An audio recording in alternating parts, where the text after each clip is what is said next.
सामने मृत्यु खड़ी दिखाई देती है, लेकिन फिर भी वो माँ अपने बेटे को जन्म देती है। जन्म देने के बाद इतनी गंदगी, अरे आप देखते होंगे अपने अपने घर में, माँ भोजन के लिए बैठी है और बेटा संडास कर देता है, और भोजन के सामने अपना भोजन छोड़कर उसको साफ करती है, धोती है, और फिर जाकर वापस खाने को बैठ जाती। उसको अपने बेटे की गंदगी नहीं दिखाई देती।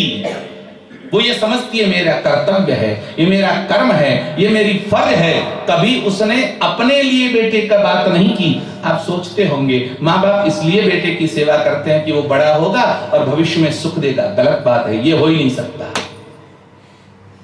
अगर बेटा बड़ा होकर हमको सुख देगा इसलिए माँ बाप उसकी लालन पालन करते, तो मुझे जरा बताओ ये गाय अपने बछड़े का लालन पालन क्यों करती है? आपने देखा कभी गाय के बछड़े के पास कोई आएगा तो वो सींग उठा करके उसको मारने के लिए जाएगी, अपने बच्चे को छूने तक नहीं देगी। उसको कौन सी अपेक्षा है? 4 साल के बाद वो अगर बैल बन गया तो मां को भूल जाता है। अरे पक्षी घोंसला बनाते हैं और ऐसी जगह पर घोंसला बनाते हैं कि किसी का हाथ ना पहुंचे। क्यों?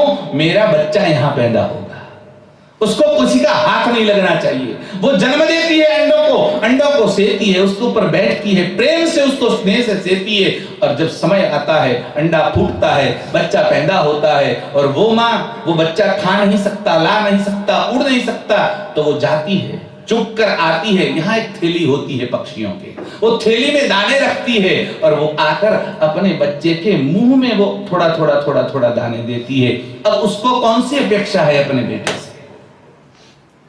2-4 महीनों के बाद वो बड़ा हो जाएगा, मां को भूल जाएगा। लेकिन ये मां ही कर सकती है कि मेरा बच्चा है तो मैं उसका लाल। अरे आपने कभी कुतिया को देखा है? आसपास में आपके घर के देखना, भले 6 बच्चे हों उसके, लेकिन आप उसके पास जाकर देखिए, आने नहीं देगी पास में।